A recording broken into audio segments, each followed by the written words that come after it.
guys, welcome back to another episode of the Her Faith Inspires podcast, where we take cultural issues and we tackle them with biblical truth. I have a guest on today who I met at the Cross Examine Instructors Academy a few years ago in California. Right after I moved, I went back like 2 weeks later for a conference and met Ricky, who is from Florida, I think, right, Ricky? Yep. And so we're going to have a conversation today about discipleship and influence, cultural influence, and why Christians think. Well, there's a lot of things we're going to talk about, but I guess if we're going to narrow some of it down, we're going to talk about why Christians can have a misconception of just because I'm going to church, I must be being discipled to Christianity. Just because I send my kids to children's department or youth, they must be being discipled as well. And so we're going to talk about a lot of that. And I'm excited to have his expertise because he works with youth right now in the 21st century. So that's going to help us shed a little bit of light on some of these things. So, Ricky, thanks for being here. I know you're a dad of very young boys, and can you just tell us who you are and what you do besides just meeting me at Cross Examine Instructors Academy? Yeah. So thank you so much for having me on first. It's a huge honor. So yeah, you're right. I have two very young boys. My wife and I, we are just now beginning the journey of parenthood.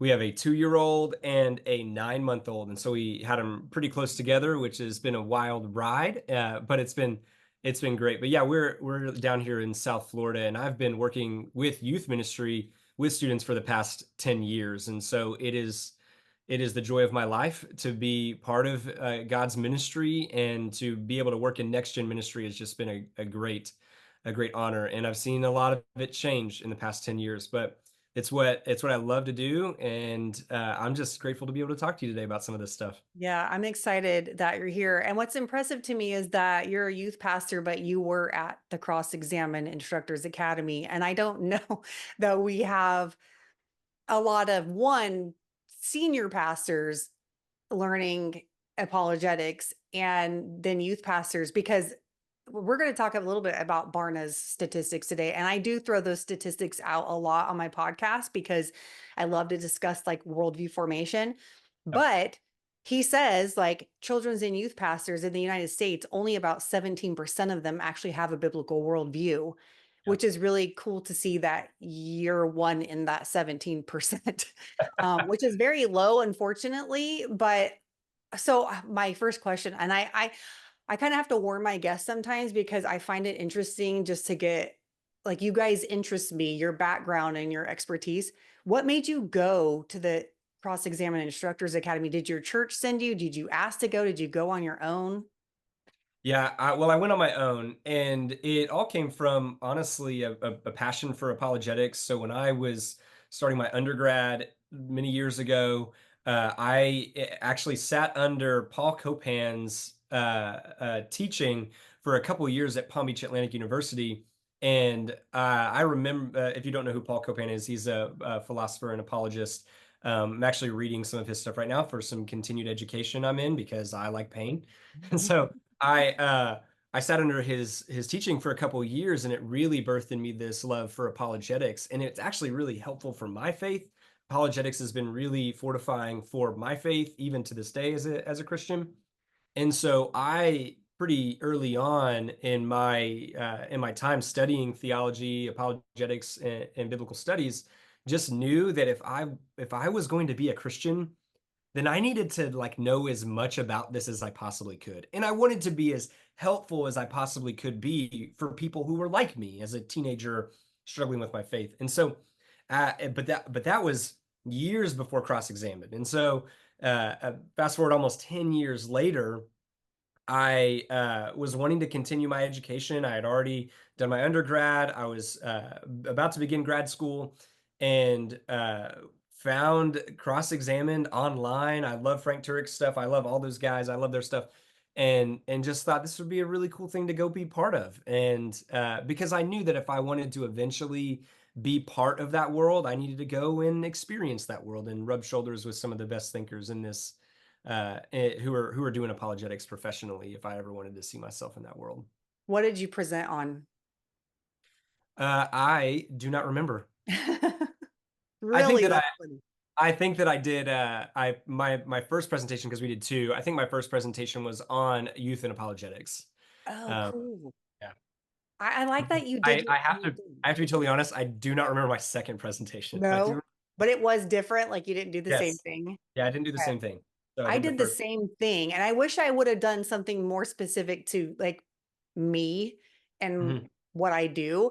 But instead, I did like, what is truth? And I don't know. The first year, I did Yeah. go the second year, which wasn't as fun, by the way. The first Ah, year was the best. Was the first year for me was the best. That was yeah, 2021, and that yeah, was when you went and I think we all went yeah. out to eat like this I the remember last that. night or something like We that. had Korean barbecue, it was great. Yes, exactly. And it was just a really great experience. And you get to meet not just the instructors, you get to meet other people Yeah. around the country who are like-minded and just trying to, and they're all freaking Mhm. out together because we have to present in front of these great Yes. apologists.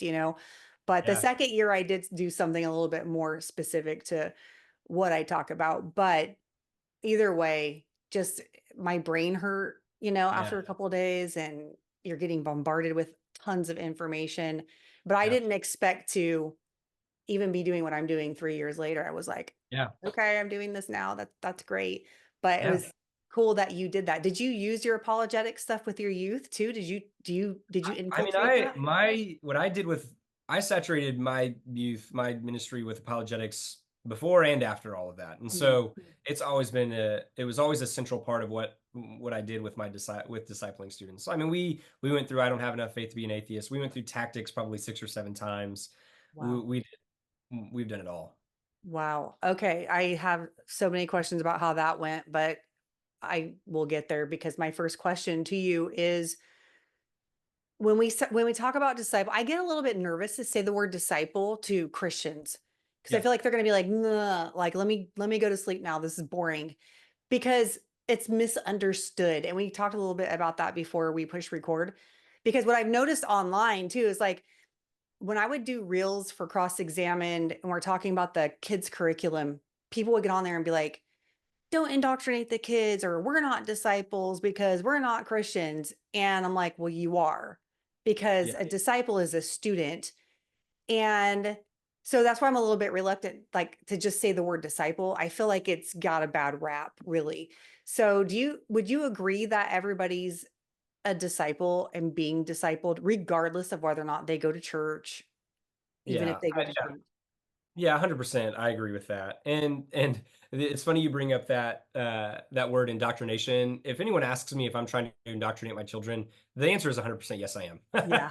I am 100% trying to raise my kids up in doctrine, in right doctrine. So I am indoctrinating my children because if I don't, someone else will. Yes. So yeah, I think that's totally true. The problem with discipleship and even indoctrination is it's either going to happen to you intentionally or passively. It's going to happen to you. You're going to be discipled by someone of your choosing or by someone of your who has passive, it may be direct, but subversive influence in your life. And so yeah, every person is being discipled. They're being discipled. And listen, I'm not always a fan of using like vague generalities, but I think that some of these principles hold true. Like you're being discipled by your phone. Now, of course, there's so much in there, but like the thing that you spend 4 to 6 to for young people 8 hours a day staring at, you are being discipled by that and the influences that come through that, and especially whenever you look into how content is curated and how algorithms are put together, you could be bombarded with a pretty specific influence for several hours a day. And so, yes, yes, yes, Mhm. you are being discipled. Yeah. And the question is, are you in control of who is discipling you? Mm. Yeah. That's good. I like what you said about indoctrination and doctrine, because indoctrination is also a bad word in our culture. But I was Yes. reading an article. One of the guys, I don't remember his name, but he was talking about Richard Dawkins, and he was like, the word indoctrination used to not be this negative thing because every worldview, every religion, every belief system is made up of doctrines, Yeah. and doctrine in its basic form is just beliefs.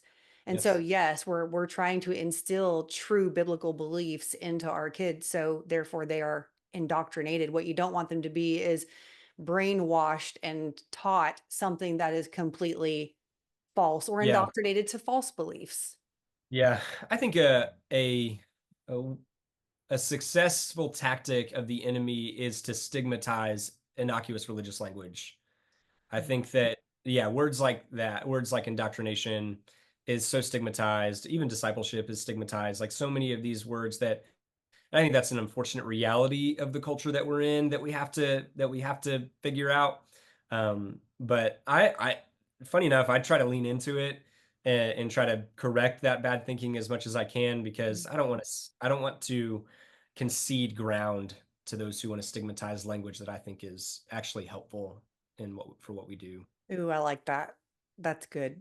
I need to do that too because sometimes I'm like, should I change this word and not use the word disciple? But that is a good point because we don't want to concede ground. I mean, words have meaning, and we need to make sure that we hold on to the truth of what discipleship is, what Yeah. indoctrination really means. That's a great point. So when you're teaching your youth, I can imagine. I mean, I was a middle school teacher, then a fifth grade teacher was my last assignment in California. And there's challenges just to teaching kids in general.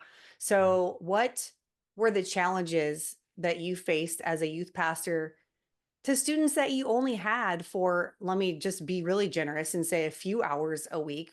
And sometimes it wasn't even that.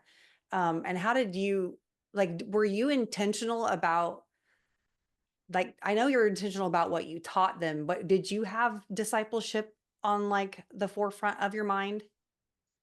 Yeah. So early on in my time of ministry, so when I I stepped into full-time ministry at like I think I was almost 22 years old. And for the most part, in the beginning, I was just trying to get my feet underneath me. I was trying to build relationships, build teams, do the church thing, which I think is all good. And the idea of discipleship wasn't necessarily on my mind until a couple of years in when I started to look around at at the students who were under my tutelage, who I was responsible for, and I started to ask myself the question, am I doing everything I can to make sure that these kids, that these students are are growing and learning and developing a faith of their own? Am I making sure that this is happening?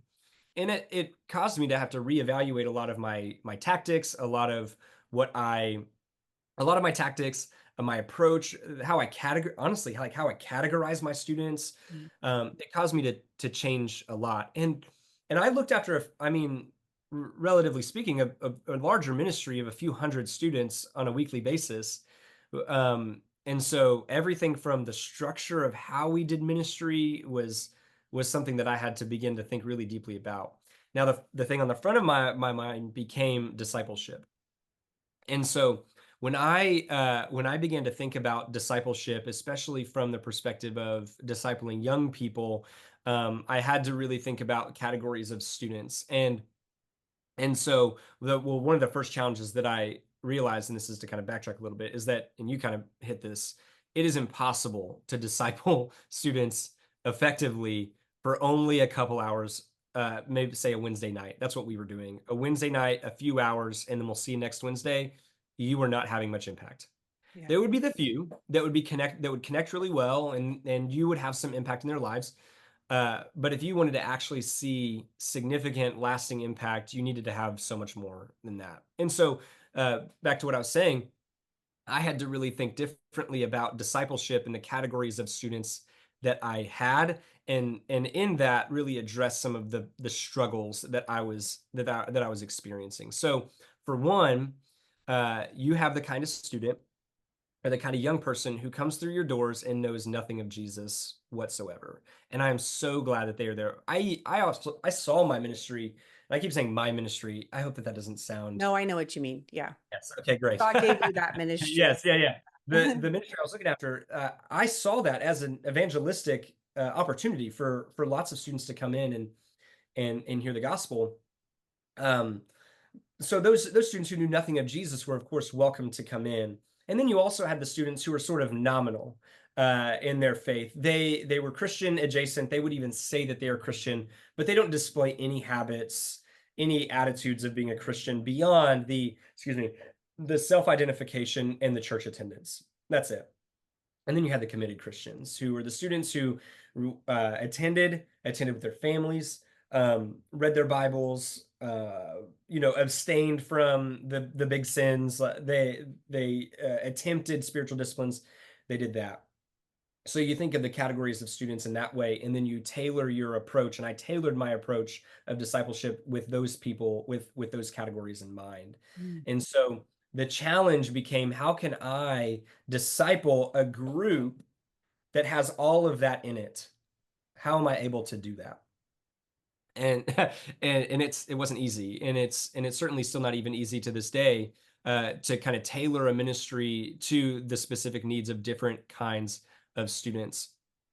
And within that, of course, there are tons and tons of challenges on ensuring that they are actually being discipled. So I could go on my soapbox about this forever. So in my graduate work, when I was came time for my master's thesis, I decided that I wanted to do a lot of research and write on next generation discipleship in the context of a secular culture. Mm.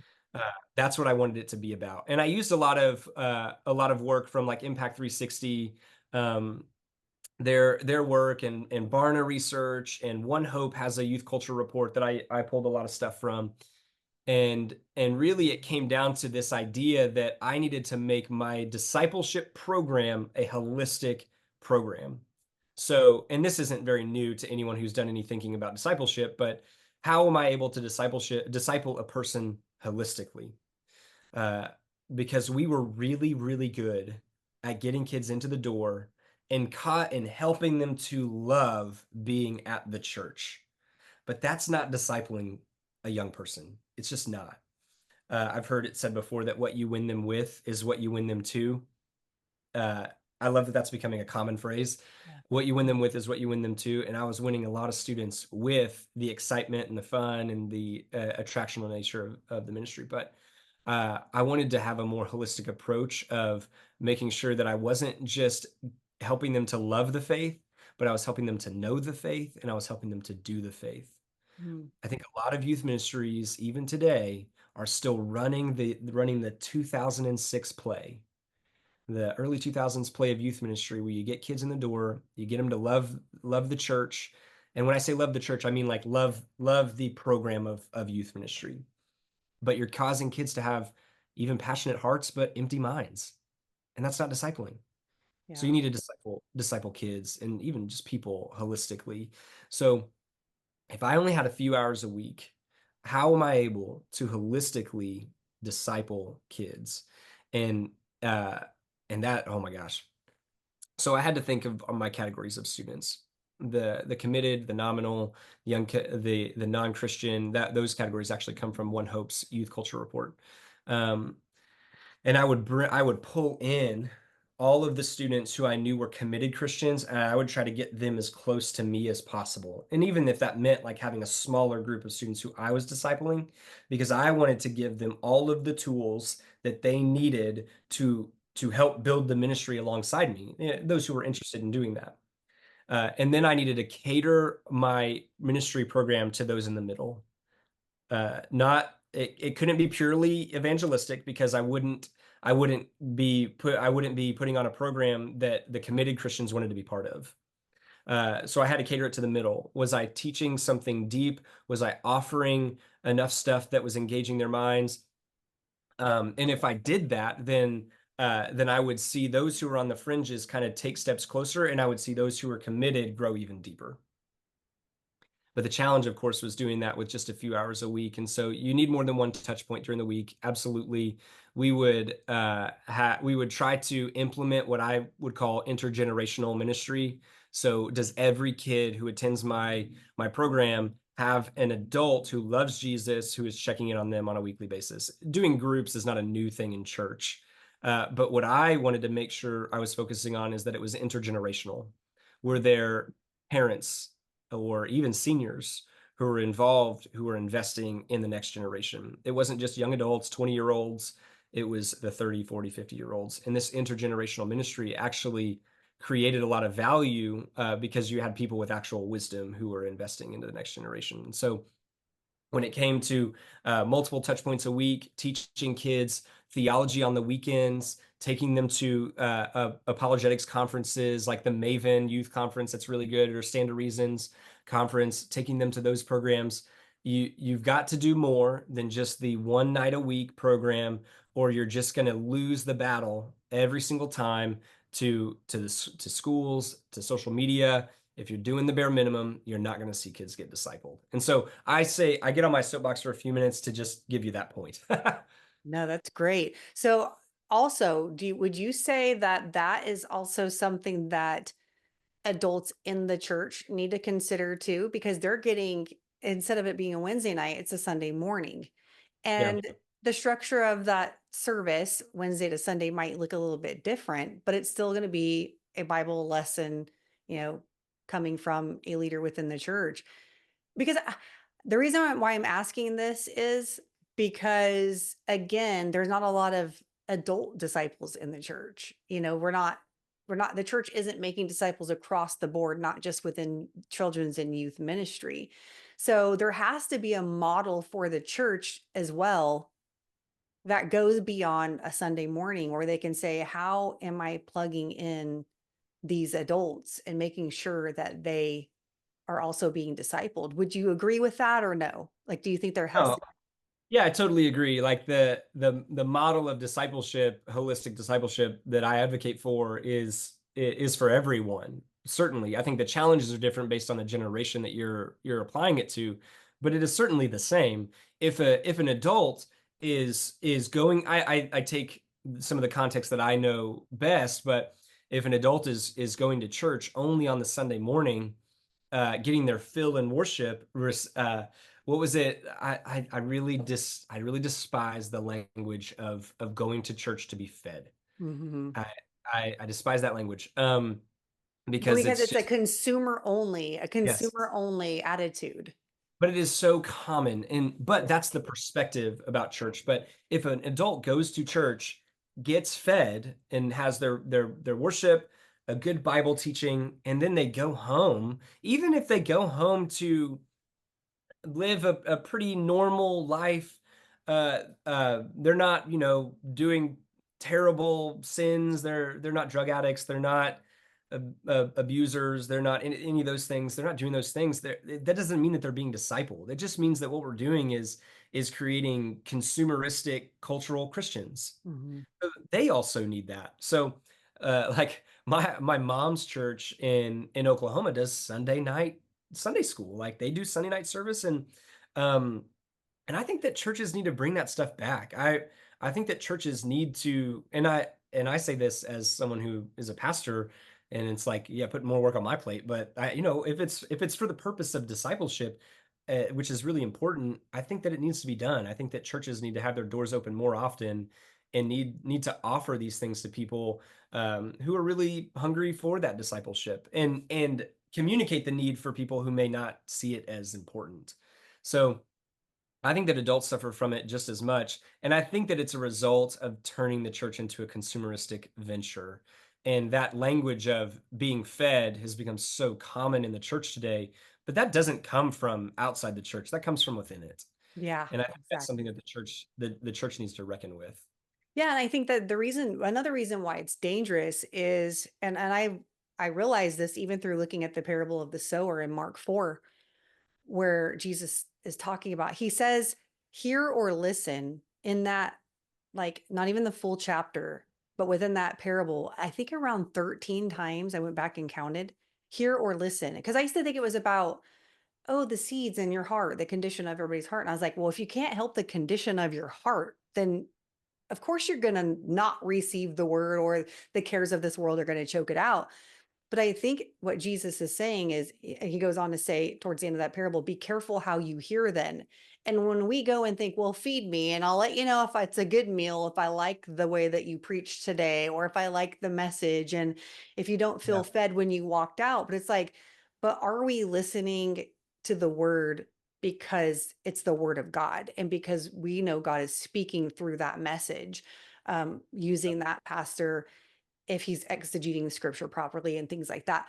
But so for me, there's a danger in only saying, it's very selfish and self-centered to say, are you going to feed me? because I get Mhm. to critique the meal. Like I get to say whether or not it was good, whether or not it Yeah. was satisfactory. And Jesus is like, the seed's falling on the ground, but you have to be careful how you hear the word. And I think when we go in, because when whatever you eat, also, when you think of it in a physical term, and think how it affects the body, it's so that we can go produce. It's fuel to Mhm. fuel your body so you can live, Yeah. and it's so you're effective.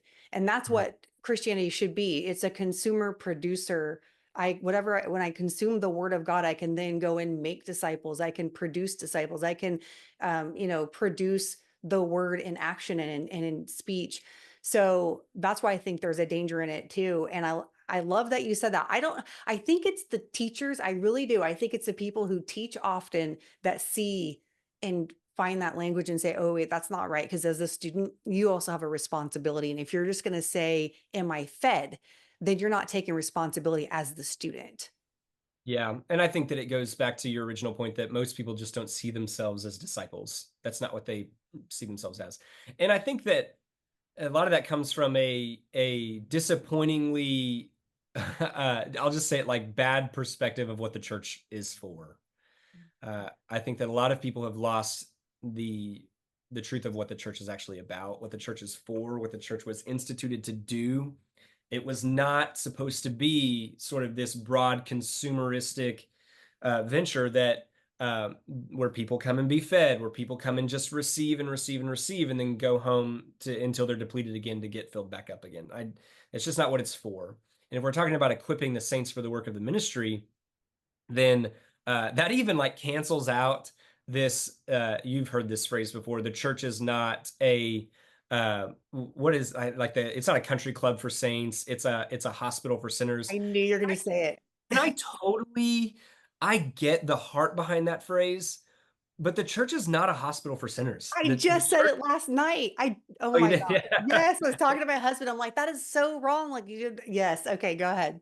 It's Oh just my not God. that's just not what the church is. The church can provide that for I think the church should be that, but that's not what the church is. And I hear it so often and I have to bite my tongue so often when I hear that because I could just get on a soapbox. But if the church is truly going to equip the saints for the work of the ministry, it's something's got to change. Because I think about if the number of people who actually attend a lot of even just like mega churches were truly living like the life that like believers in the early church were living, there would certainly be so much more impact than there are today. But it's just full of folks who are disinterested in the actual Christian life, but they check the box. And we could get into that, but that's just so cliche. It's Yeah. it's Well, yeah, no, that's good. I wanted to expand on something that you said because we're talking about the purpose of the church. And you had said before we recorded, and I want to talk about this because it's so true. Like you were saying, like these seeker sensitive churches, they have this like, I think it was like a crusader type attitude where you get all these people saved, or you're looking at numbers, even as youth pastors are reporting how many people got saved. And but that doesn't, it takes the focus off discipleship. You probably said it differently and probably better, but can you expand on that thought? yeah. And and as I kind of get into this, I want to be clear. I don't have a problem with numbers. The Bible is big on numbers. It reports numbers of people who are at places. That's not a big deal. Someone I love always says every number has a name, and every name is a story. And I think that's true, and that is good. What I see all too often is this overinflated sense of our impact, and that comes from this desire to kind of that it comes from a desire to celebrate what we believe God is doing, but it is a job left unfinished, is what it is. And so if you go on a crusade, like I'm not going to speak badly against the great evangelistic crusades of the 20th century, but if all you're doing is sharing a gospel message, having people raise their hands, and then having them pray a prayer, and then sending them along their merry way to maybe see them again the next week, then your job's not finished. But you can go back then and report we had 1,000 people get saved, or even we had 1,000 people baptized.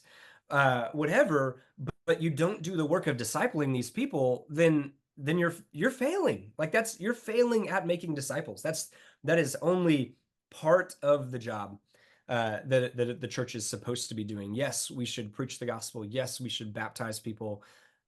Yes, we need to disciple them. Mhm. We need to bring those people in. We need to teach them the Bible. We need to help them to live a spiritually disciplined life.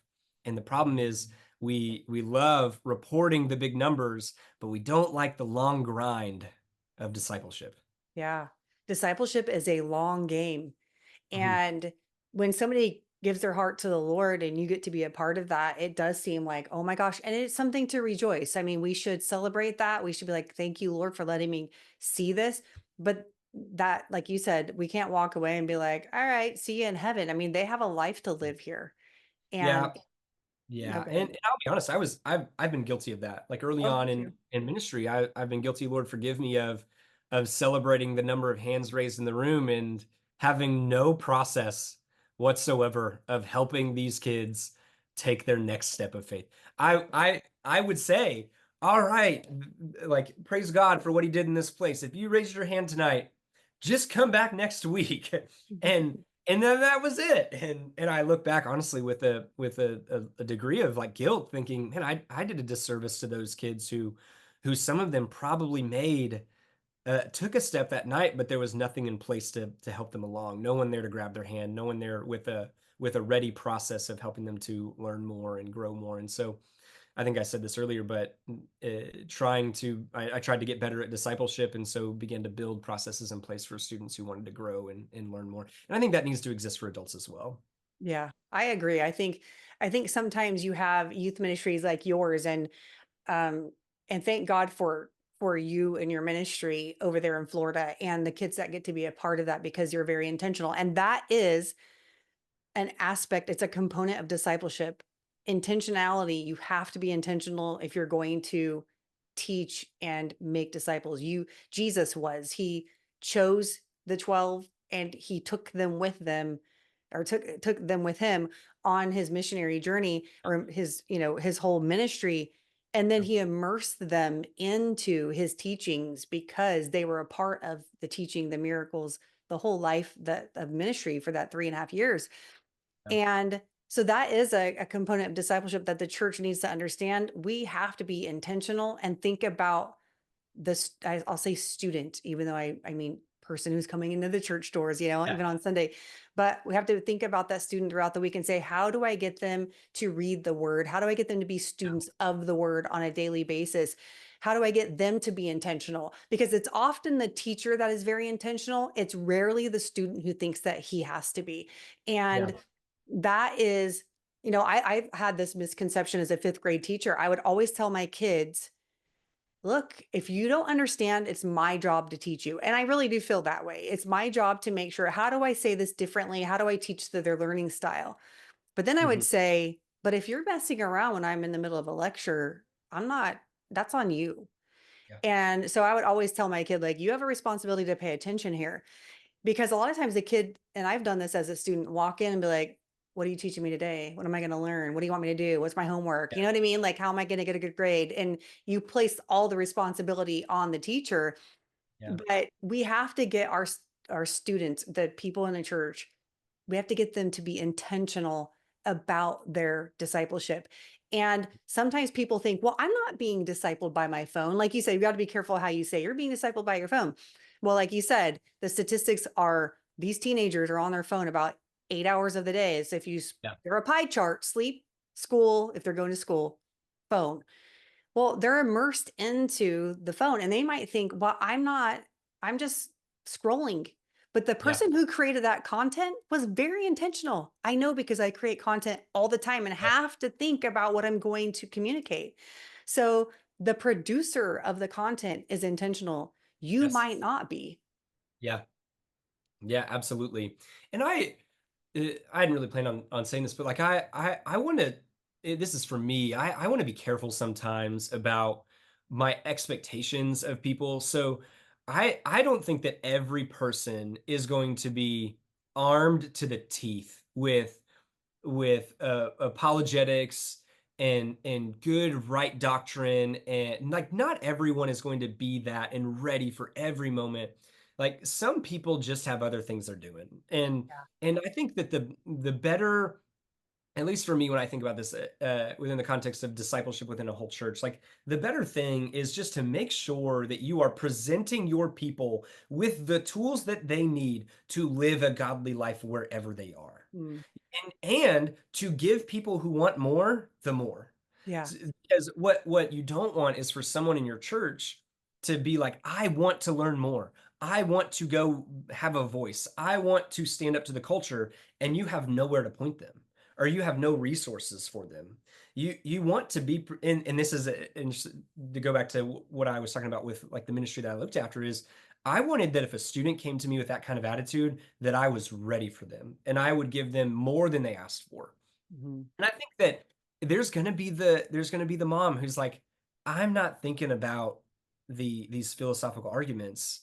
I'm not thinking about the nuances of these doctrines. I'm thinking about my kids. I'm thinking about getting them to school. I'm thinking about what I'm making for dinner tonight. I'm thinking about, and please don't, I hope that doesn't get clipped as like some sexist remark or whatever, but like I I there's gonna be or the dad who's like, I'm working and or I'm all the guys I work with are pretty cool. I don't encounter many non-believers, at least not those who aren't antagonistic. And so, but am I contextualizing what I have for every person and not having like too high expectations of people? Or I'm like, no, you need to read this book and be prepared for this moment that you may never encounter. Like, so I just think sometimes, especially I think sometimes in the world of apologetics, we can we can almost assign everyone the same job. Everyone's a soldier. Well, not everyone's a soldier. Right, right.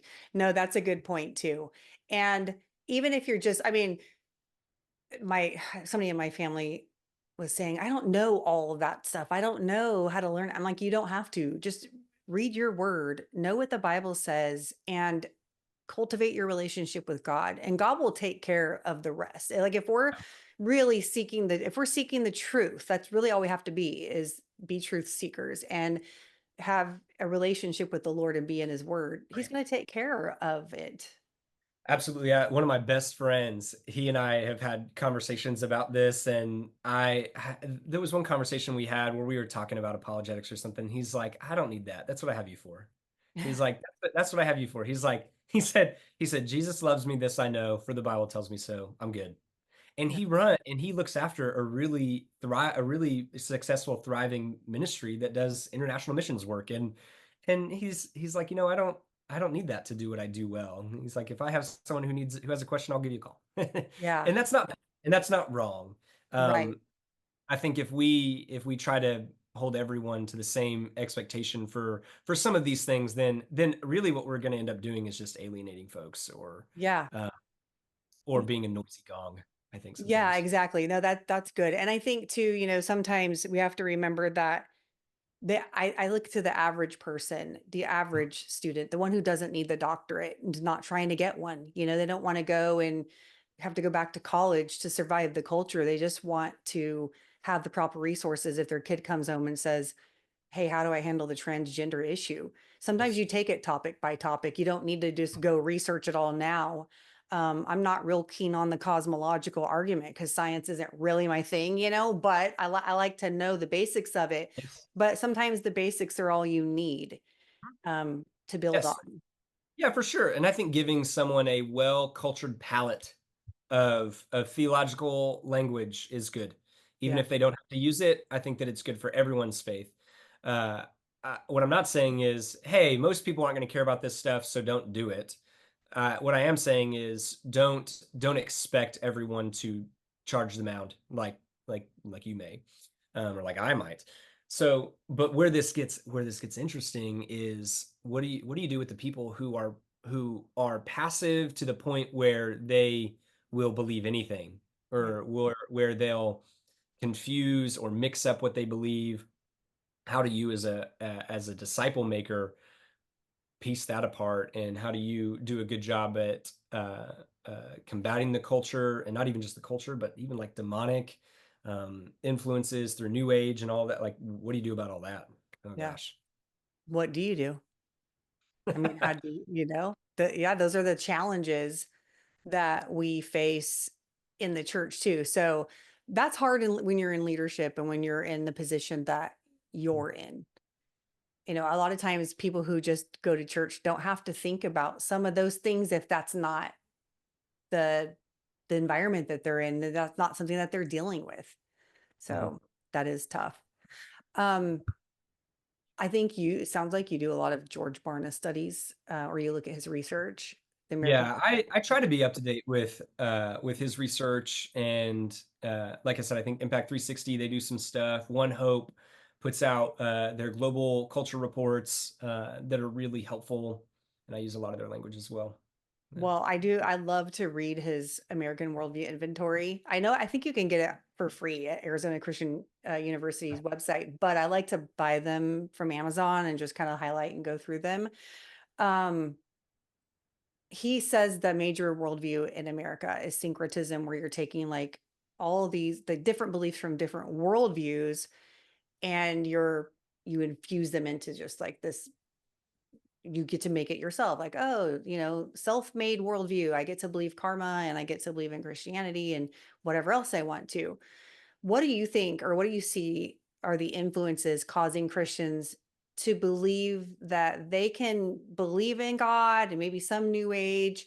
Did you see that as a youth leader in some aspects? Or that they can believe in heaven, but not Uh-huh. hell? I see that all the time right now.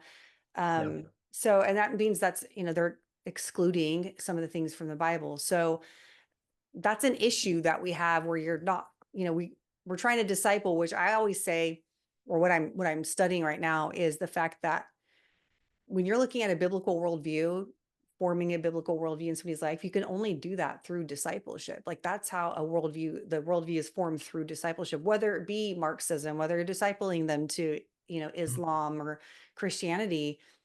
The worldview that takes shape is done through a discipleship process. So my question is, do you see that, and why is that something that the church thinks is okay? Yeah, when I with my students, my high school students especially, when we would have Wednesday night services, about once every other month, we would do open mic Q&A nights where there would be a microphone on the floor and they would line up and they would ask me and a couple Mm, other leaders questions. And without fail, every time we would do Q&As, there would be questions about other worldviews and tenets of other faiths. So every time they would ask a question about, can I be a Christian and can I be a Christian and use my crystals? Yeah. What does the Bible say about zodiac signs? What is now a lot of them, actually all of them, anytime they would ask these questions, they don't really have the language that we would have, the terms that we would have. They don't really know what New Age is, but they certainly are exposed to a lot of New Age practices. mm, Um, manifesting, all that. They want to know, can I do those things and be a Christian? And these conversations were happening all the time with students. And this syncretism is such a reality. I was actually having a conversation with a friend yesterday about this, and he said, yeah, they call it building, where they'll take what they like from different faiths and just kind of build their own faith or build their own religion or belief system. And there will be the few who kind of do that intentionally, and I'm still really trying to figure out like how they're able to square that circle. But the majority of people who do that, it just kind of happens passively because here's what I've encountered. And you probably see this too. The majority of people don't really know why they believe what they believe. yeah.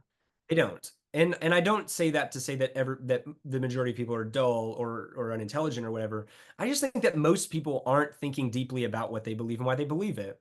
They piece together what they believe based on what is comfortable and convenient and gives them confidence in life. That's what they do. It's whatever fits for them. Now, eventually, with every one of these people who kind of syncretize their belief systems, there's gonna be inevitable contradictions. Their new age practices are gonna run into a circumstance of the real world. Something's going to happen that's gonna cause them to have to square the circle or figure it out or abandon certain beliefs.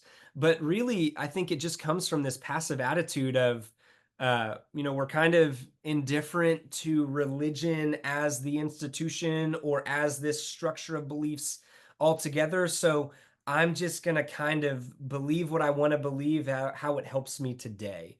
And so, if today, what gives me the most confidence for the day is being able to speak my circumstances into existence because that makes me feel good, I'm going to do it. And if this zodiac helps me to understand my personality, or if the Enneagram really helps me to figure out why I am boisterous and assertive, then that's what I want to then that's helpful to me. It's whatever's helpful, whatever's comfortable and convenient, whatever helps them to make sense of their life, even if it doesn't actually make sense. Mm. And I think that's where I think for the majority of people, that's where their syncretism comes from. I think I used that term right. Syncretism, Yeah, yeah. syncretist Yeah, I tendencies. know. I had to go I, check that before too. I think that's where it comes from for most people. And and here's what I have encountered that I actually think is a good sign is usually people who kind of have this passive approach to syncretism are are open to letting go of some beliefs. If they don't hold them very strongly, they'll let go of them sometimes easily. Mm. And that actually gives me a good amount of confidence to kind of push a little bit more with people. I've and especially teenagers, I've gotten pretty good at that. But where I'll actually, I had a conversation with a woman the other day, it was 2 days ago, and she was like, she said, "I grew up Baptist." It's so funny this conversation happened 2 days ago. She said, "I grew up Baptist, but I that's my family kind of is still that, but I'm not that really, I don't believe that you have to go to church to be a Christian." So she's very like she's one of those spiritual but not religious. And I'm like, okay, well, then I just kind of asked her, who is God? Tell me about God. What do you believe about God? And she just kind of said, well, God is everywhere. God is in you. God is in me. I am God. And I was like, whoa, whoa, whoa, whoa, whoa. Let's pump the brakes there for a second. And I didn't really say that to her. That would have been kind of weird. But I listened, and I said, well, what do you do about Jesus? And then she kind of expressed that again, well, Jesus is love. He is in me. He is in you. And I just kind of pushed back and I said, that's not the Jesus that is in scripture. Because earlier in the conversation, she's like, I read my Bible every once in a while. And I said, well, that's not the Jesus that you read about in scripture. And it was a really productive conversation where she was like, well, I guess if I say that I like follow Jesus, then I can't say that if I don't follow what he has said in the Bible. And it made some ground in that conversation. And I experienced that when I have people who kind of passively hold their beliefs. The real difficulty comes when people more firmly hold those beliefs, and it's harder to give up. Yeah. That's really good. I think that brings another, it brings another reality to discipleship that when you talk one-on-one, it's not going to be as effective online. I always say if you're watching even if it's a great Bible teacher online, it's just not going to be, it's not the true model that Jesus intended for us to have because it's relationship that really brings that strong connection from teacher to student as well. And just your boldness to be able to ask questions and push back on that and like you said make some ground, who knows where she's going to expand on that, how it's going to grow, but it's good. And that's a good point too that you said about depending upon how close or how tightly they hold those beliefs, you might be able to get them to let go of them and come over and see the truth, but it isn't going to happen without a conversation. So we need to remember that. Yeah, and people they're not always open to intentionally letting go of their beliefs. Uh, I mean, I say that as someone who would not willingly and easily let go of my beliefs. Yeah. No one really is that way. Uh, and so, even just in the tactfulness of evangelism, we must be wise and gracious and tactful as we approach these conversations for sure. Yeah, true. How did the Q&A go with your students? Was that effective? Like, did they like that? They love it. It was one of their favorite things that we did regularly. They would ask for it. When's the next Q&A? Mm. They loved it. And it was always so revealing, the questions that they would ask, um, except for when they would ask stupid questions. You But never know with the that's teenagers. That's teenagers. yeah. Well, it But it probably was always, helped you. yeah. It was always so revealing. It was always it always led to great conversations. And oftentimes you, they would ask a question that that appeals more broadly to everyone in the room. And this is how any person who does open Q&As gets that. Like you're not responding just to that person. Sometimes you are, but really you're responding for everybody. Yeah, And so a lot of great conversations and topics were discussed in those Q&As, and it was one of their favorite things. that's awesome.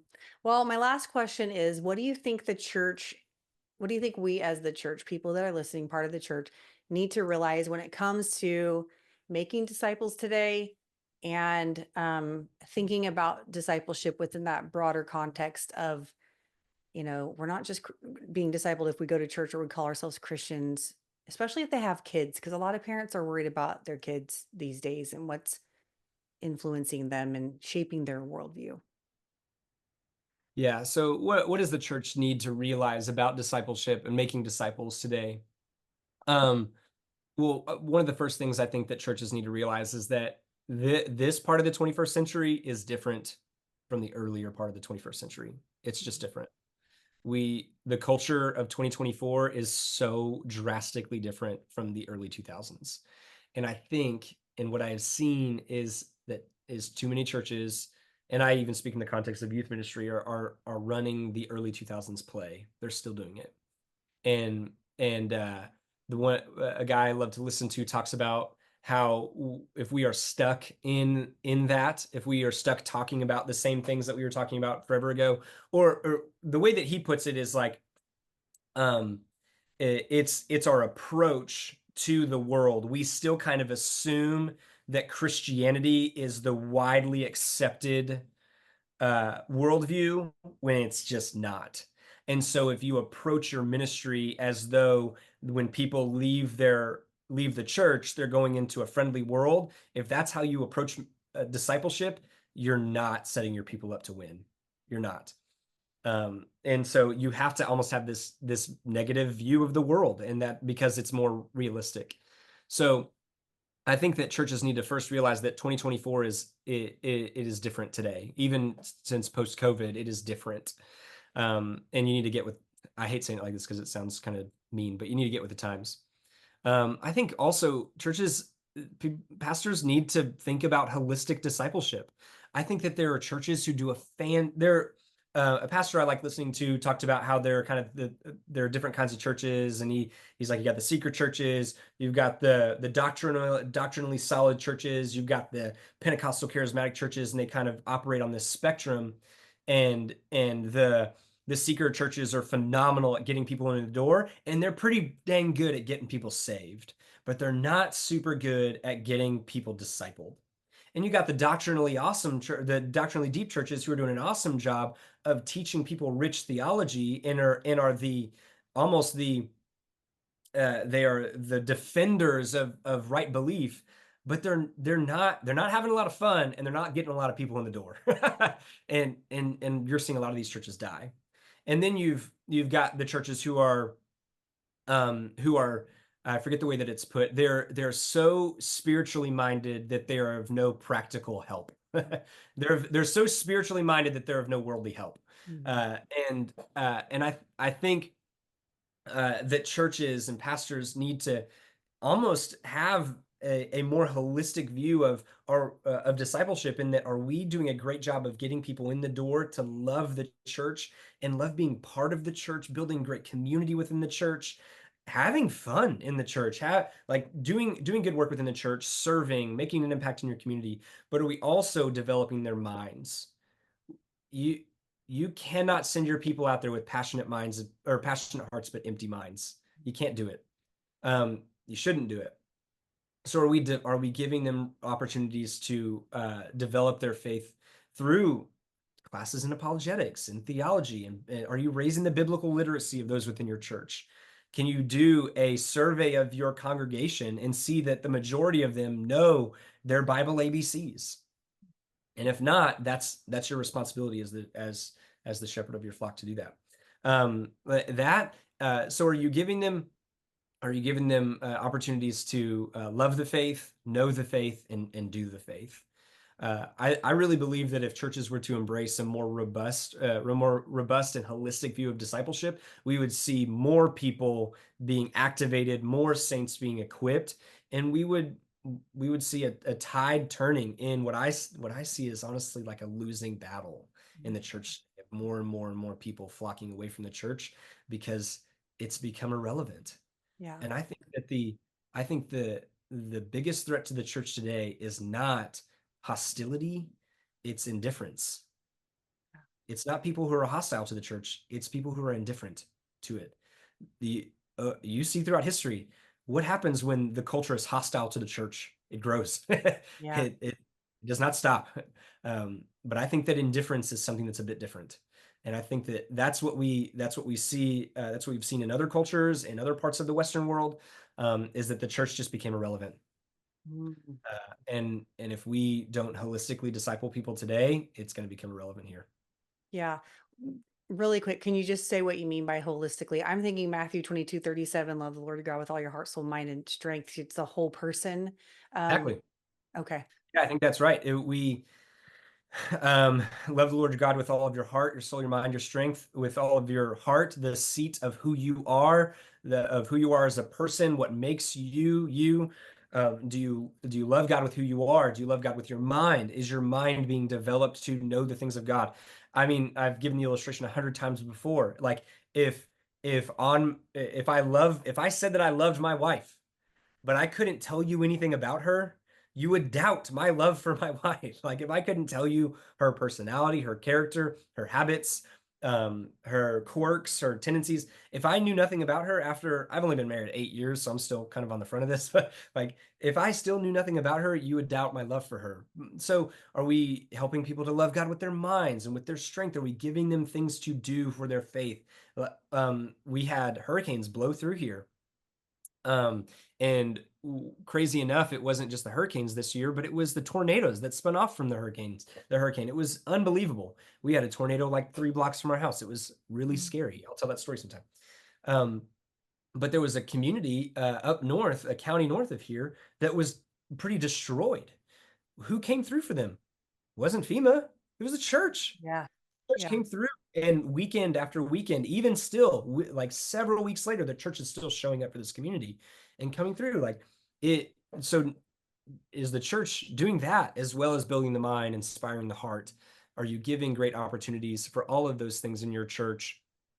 I don't mind if a church has a really engaging, highly produced worship set and a fantastic, engaging sermon. I don't mind those things so long as during the week you're giving opportunities for people to be discipled on a deeper level. And I don't mind if your church does just the doctrine, but it would disappoint me if your church isn't mobilized in your community. That's And I good. think that it requires all of those things for a person to be effectively discipled. Yeah. So basically, we need to take all those different styles of churches and put them together. And Yeah, I think that would be fantastic. yeah, That that's would be great. ideal. Because I think when it comes to the what all a person is, like you want them to what a person does contributes to their discipleship just as much as what they hear and they Sure. learn. Sure. The activity of serving others is an aspect of discipleship. Yeah. So I think that if churches were to take that more holistic approach and they would do discipleship so differently, and I think they would see a lot more fruit in their discipleship. Absolutely. That's so good. So good. I think you, with your experience and that knowledge, maybe one day you teach youth pastors and leaders in the church. Here's what you here's a good model. That's great. I mean, we need to hear more of that in the church. And so I appreciate you coming on here and sharing it. It's helping me. I said I had those questions. I'm like, you know what, let's just turn this into a podcast episode. And then I have it on recording. So if I have to go back and use you as a resource for some research I'm doing, that's going to be very helpful. But do you have like I know you're on Instagram. Is that a public page if people want to Yeah. follow you? Okay, where can we find and follow you then? Yeah, so I mean the best direct line to me is my Instagram. You'll see a lot of pictures of my kids and my dog, who's actually right behind me right now. Oh, there he is. Yeah, he's a great pup. Oh. So you'll see lots of pictures of my family, and you'll see quotes and different videos and stuff that I put up. But Instagram at Ricky Arnel is great. I've got a website, rickyarnel.com, that I'm still contributing to and building. And so there's some older blogs on there, but there'll be some good stuff coming in there in the future. Perfect. All right. Well, you guys heard that. You can find Ricky Arnell on Instagram, rickyarnell.com. I'll make sure that I link all the information in the show notes. I hope that this was helpful. I know it was helpful for me. It's a passion of mine. I think from being a teacher, just really seeing that need to be an effective teacher and really teach our students and be mindful of the church and our growth in the church, because it's not about the 65% of Americans that claim to be Christians. It's about raising that 6% that have a Yes. biblical worldview. And if we Yes. can do that, the church is going to get stronger. So Absolutely. I believe good it. stuff. Yep. Thanks, Ricky, for being here again. If you guys have any questions for me, you can email me at hello@shandafulbright.com, and I'll catch you on the next one.